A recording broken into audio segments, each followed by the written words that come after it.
So the next machine we're going to show you is actually pretty rare in a tool room. They're pretty popular in Germany and in Japan, and that's one of the things we noticed with the premier die shops, that this was a key piece of equipment that, although we don't use it quite often, what it does for what we can make out of it is gives us significant uptime on our progressive dies. And what this does is it's just grinding a profile that the punch itself could be so small that there's no way of fastening it unless you're grinding a notch into the tool and then just clamping it down.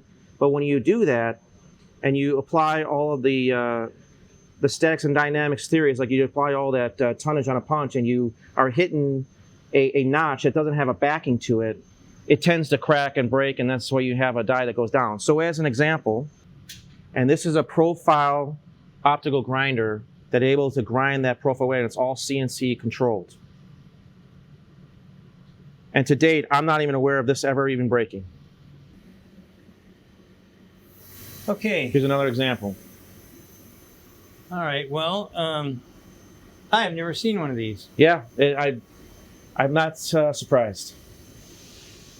Well, this is brilliant, and I will tell you, if this is a punch, that's a punch. Yeah, I give you about 30 seconds, and then, but this with the backup, as you move into anything that could create a stress riser, you put that radius on there. Yes. And then what happens is the amount of force up here doesn't turn into a problem like it would here. So this is going to want to bend and break. And I don't even see a whistle notch on that. But this one, what's going to happen here is it's going to be fully clamped. I just have to drop it in because, for the most part, once it's sitting inside the tooling block, it ain't going to move.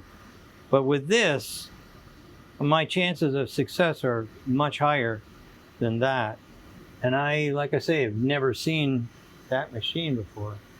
Right, and it's its own climate-controlled room as well, and it's actually sitting on its own foundation. That the thickness of our normal concrete floors are 6 inches. This is sitting on I believe it's 3 feet thick, deep block for just getting rid of any vibration from the presses. It's even got a 1-inch cushion for that block. So we try again. It's eliminating variables. So whether the presses are running or not running, I don't want to be introducing variables when we're grinding a tenth here and there. Yeah.